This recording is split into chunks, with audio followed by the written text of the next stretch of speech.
Bismillahirrahmanirrahim.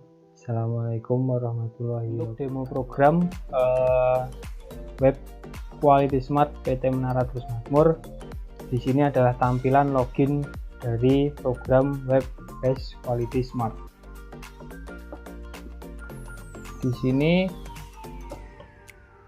jika saya tidak mengisi untuk username dan password, di sini akan gagal, atau the username field is required, the password file is required. Jadi harus mengisi username dan juga mengisi password. Di sini sudah saya buat otomatis untuk mengisi, untuk username-nya adalah Adib, untuk passwordnya sudah saya tentukan di sini, ini sebagai user admin.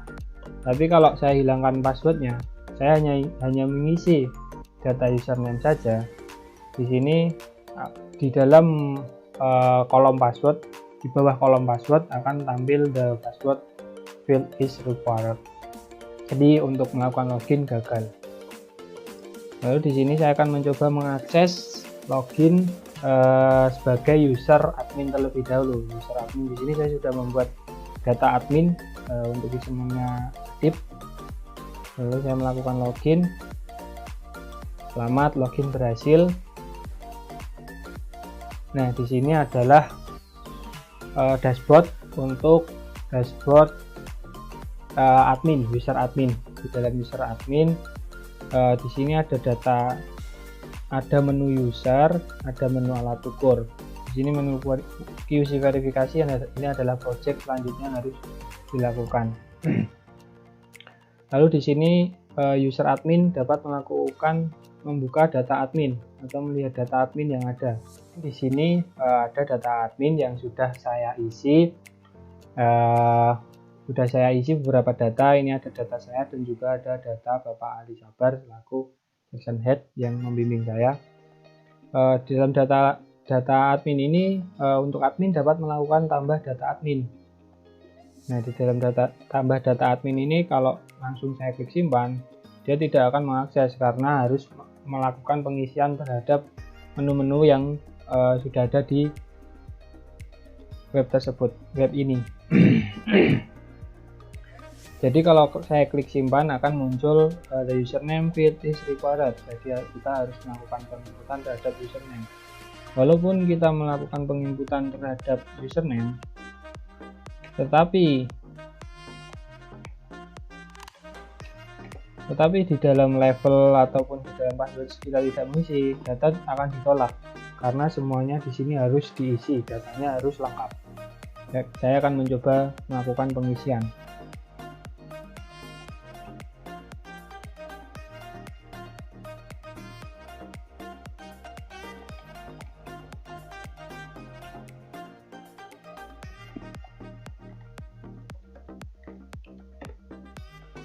Untuk levelnya saya akan mencoba menjadi admin.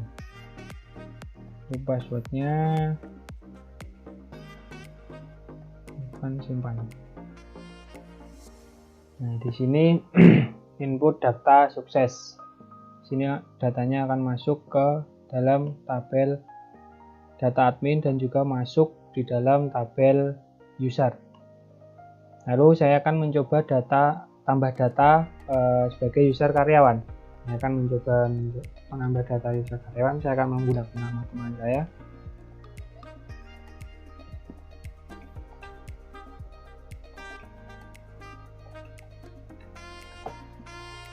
Saya akan memilih level karyawan. Passwordnya. Nah, di sini data user atau karyawan sudah masuk. Jadi untuk admin dia adalah sebagai admin, lalu untuk karyawan dia sebagai user. Di sini saya juga bisa melakukan hapus data karyawan. Kenapa di sini saya tidak menambah data edit? Karena di sini ini orang-orang yang bisa mengakses web ini hanya orang-orang tertentu. Jadi untuk datanya baiklah langsung dilakukan delete dan melakukan tambah data admin lagi. Saya akan mencoba menghapus untuk user healer atau user karyawan. Nah, di sini sudah hilang untuk data username Gilar. Lalu saya akan mencoba menghapus data user admin Sinah Khairul Akib. Nah, untuk data username Sinah Khairul Akib sudah menghilang. Kembali ke data awal tadi, data yang sudah saya input tadi. Lalu setelah ini saya akan mencoba membuka untuk data karyawan. Nah, di dalam data karyawan terdapat nick, nama, email, nomor HP, jabatan, dan juga aksi. Di sini untuk data karyawan ini hanya saya isi 3 orang. Ini kemarin saya mencoba. Di sini ada Bapak Adi Supriyantoro, lalu Bapak Ali Sabar, dan juga saya sendiri. Saya akan mencoba melakukan tambah data karyawan. Saya akan menambahkan untuk nick di sini adalah data nick ini didapat dari data HRD, di mana nick ini adalah urutan berapa karyawan tersebut masuk di PT Menara Terus Makmur. Misal 1099. Untuk nama, saya coba memakai nama teman saya.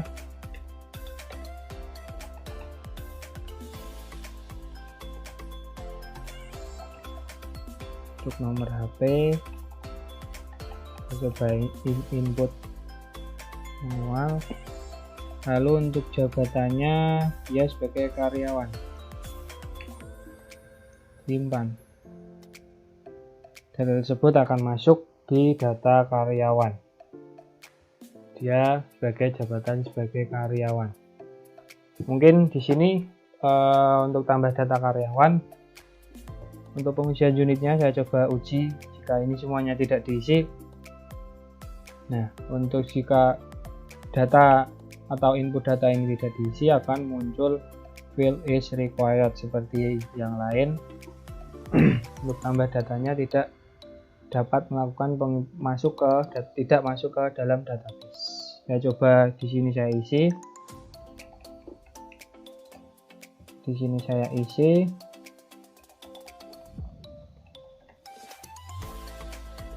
Tapi di sini saya tidak isi. Oke, yang tidak saya isi tadi masih muncul field is required. Nah, jadi mungkin itu untuk mencoba unit dari tambah data karyawan. Di sini saya akan mencoba mengakses menu alat ukur. Di dalam menu alat ukur ada master list dan juga regresi. Saya akan ke master list terlebih dahulu. Untuk data untuk user admin, di dalam user admin di sini adalah menu master list alat ukur. Di sini ada nomor identifikasi, nama alat ukur, line, batas pengukuran, ketelitian, tanggal masuk, lokasi alat, frekuensi kalibrasi, tempat kalibrasi, dan juga aksi. Di sini saya akan mencoba menambah data alat ukur, di mana data alat ukur ini akan didapat dari master yang sudah ada di Departemen Quality Assurance. Saya akan coba input. Nah, di sini dalam data yang sudah saya pegang, terdapat data di forging 3 dengan nomor seri 10006. Lalu nomor identifikasinya OSM/02/01 QAS. Ini nomor identifikasi ini OSM itu adalah kode dari kode alat ukur. Lalu untuk 02 ini, dari kode alat ukur ini ada beberapa model ya. Di 02 ini adalah model kedua dari data alat ukur OSM. Untuk QAS ini adalah lokasi menyimpan alat, atau QAS adalah singkatan dari Quality Assurance. Untuk nama alat ukurnya Outset Micrometer.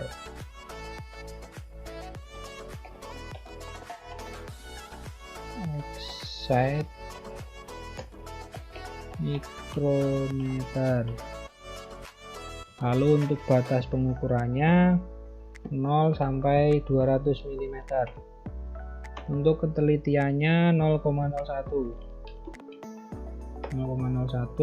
Tanggal masuknya di sini offset 10 Desember 1998. 10 Desember 1998.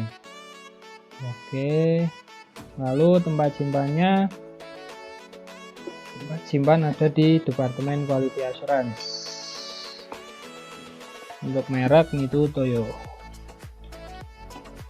Lalu untuk frekuensi kalibrasinya di sini adalah tiap per 5 bulan. 5 bulan, jadi frekuensi jika kalibrasi dilakukan sekarang, maka 5 bulan setelah tanggal sekarang itu harus dilakukan frekuensi lagi untuk menjaga kegunaan alat ukur tersebut. Untuk tempat kalibrasinya internal atau dilakukan oleh Departemen Quality Assurance sendiri. Kita akan mencoba menyimpan datanya. Oke, input data sukses. Di sini OSM 02QAS, offset mikrometer, forging 3, 0 sampai 200 mm, ketelitiannya 0,01, tanggal masuknya 10 Desember 1998, lalu lokasi alatnya Departemen Quality Assurance, lalu frekuensi kalibrasinya adalah 5 bulan, tempat kalibrasinya internal. Saya akan melakukan penambahan data sekali lagi yang datanya 3 bulan. Saya coba cari yang datanya 3 bulan. Oke, DIN Line forging 8, nomor serinya 1000017, nomor identifikasinya yang 3 bulan, DIN /06/QAS, nama alat ukurnya digital indikator,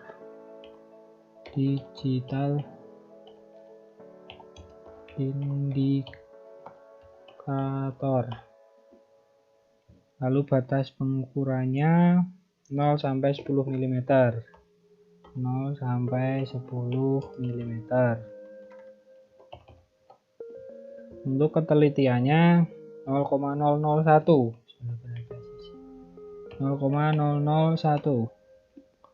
lalu tanggal masuknya tanggal masuk 27 Desember 1999, 27 Desember 1999. Tempat simpan Departemen Quality Assurance. Lalu untuk mereknya Mito Toyo. Untuk frekuensi kalibrasi yang saya sebut tadi 3 bulan, tempat kalibrasinya internal. Saya akan melakukan penyimpanan. Oke, data tadi masuk ke dalam data alat ukur DIN 06 QAS digital indikator forging 8. Untuk batas pengukurannya 0 sampai 10 mm. Untuk ketelitiannya 0,001. Untuk tanggal masuknya 27 Desember 1999 dan lokasi alatnya ada di Departemen Quality Assurance. Frekuensi kalibrasinya 3 bulan, lalu tempat kalibrasinya di sini saya akan mencoba menghapus data alat ukur DIN tadi. Saya coba hapus. Oke, penghapusan berhasil, DIN sudah tidak ada, digital indikator sudah tidak ada. Saya di sini akan mencoba menguji pengujian unit terhadap input data alat ukur. Akan coba langsung simpan saja. Oke, data tidak dapat masuk, tidak bisa masuk. Sini field is required, jadi semuanya harus diisi lengkap karena ini adalah data master untuk alat ukur. Saya akan mencoba mengisi sebagian saja. 0009 nomor identifikasi /09/DICOP, lalu nama kodenya kaliper.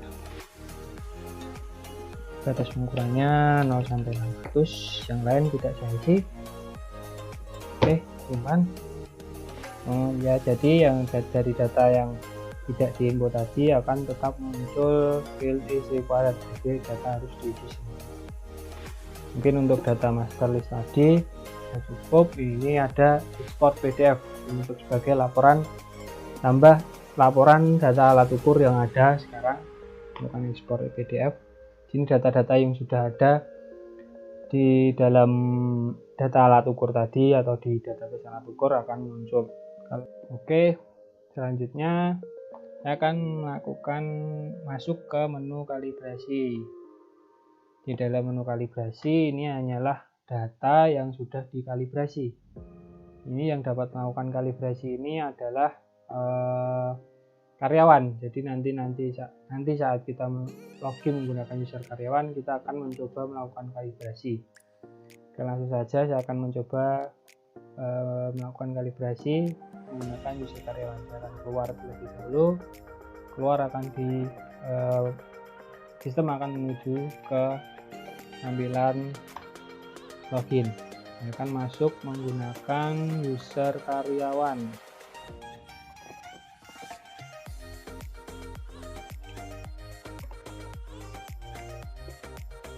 Nah, itu user karyawan tadi ada passwordnya. Selamat login, Anda berhasil. Ini saya login menggunakan login karyawan. Dalam menu karyawan seperti navigasi tadi, sini hanya ada menu alat ukur. Oke, di sini di dalam data master list ini sama datanya dengan data master list yang ada di dalam user admin. Ini jadi yang dapat melakukan penginputan atau tambah data alat ukur hanya admin. Kalau karyawan tidak bisa melakukan tambah data alat ukur.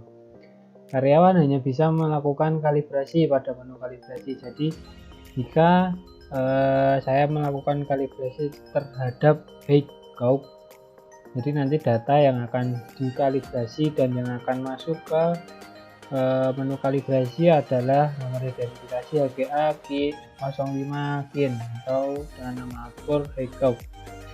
Mungkin langsung saja kita coba di bagian Heykoop. Di sini sudah ada nomor part dan juga nomor identifikasinya, otomatis dia masuk. Ini primary key-nya, sebagai primary key dia adalah nomor partnya dan juga nomor identifikasinya. Untuk insert jauh Heykoop rata-rata dalam penginputan itu adalah 50 mm, lalu objeknya adalah 100 mm, lalu depth-nya 100 mm, lalu depth-nya adalah 30 mm.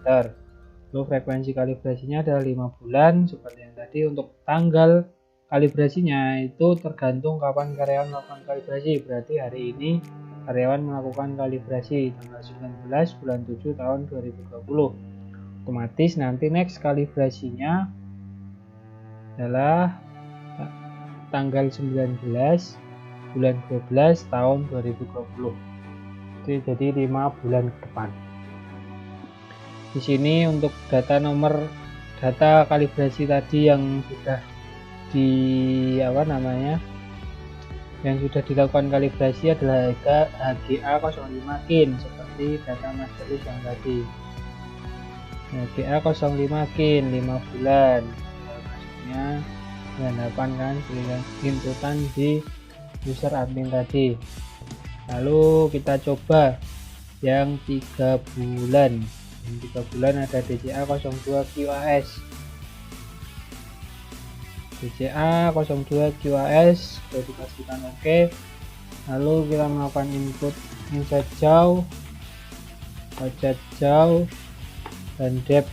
Ini adalah data di mana karyawan harus melakukan pengecekan terhadap alat ukur tersebut. Ini ada insert jauh, ada objek jauh, dan juga depth. Jadi insert jauh itu adalah insert dari di dalam, ukuran dalam dari jauh alat ukur tersebut diukur, dipresisikan kalau masih 50 mm itu diinput 50 mm. Itu kan ada ketelitian dan ada batas pengukurannya yang sudah dipastikan oleh karyawan tersebut. Lalu frekuensi kalibrasinya ada 3 bulan, tanggal kalibrasinya hari ini, bulan Juli, berarti otomatis nanti next kalibrasi adalah 19 bulan 10 tahun 2020. Oke, 19 bulan 10 tahun 2020. Untuk awal kalibrasinya adalah tanggal sekarang. Oke, ini adalah datanya termasuk data update. Jadi di saat di dalam master list ini kan ada banyak data alat ukur. Misal saya melakukan kalibrasi ini, dia akan terupdate. Ini misal yang sudah ada 2, ada K15, ini sudah ada K15. Di sini kalibrasinya akan terupdate. Cuman di sini ada data historinya. Di nomor 1 ini sudah ada data historinya. Lalu untuk menu kalibrasi, setelah kalibrasi dari master tadi akan muncul ke data kalibrasi yang ada di sini. Di sini di data user admin juga di dalam menu kalibrasi juga menunya pasti akan bertambah seperti menu kalibrasi yang ada di user karyawan. Jadi kita cek, masuk login admin, lalu kalibrasi. Nah kan datanya sama dengan data yang ada di user karyawan tadi. Oke, mungkin itu tadi sedikit demo program dan juga presentasi yang bisa saya sampaikan. Terima kasih sebelumnya kepada dosen pembimbing saya Ibu Dewi dan Ibu Atih, dan juga teman-teman dari kelas tugas 6B24. Itu saja yang dapat saya presentasikan. Mohon saran dan kritiknya. Terima kasih. Wassalamualaikum warahmatullahi wabarakatuh.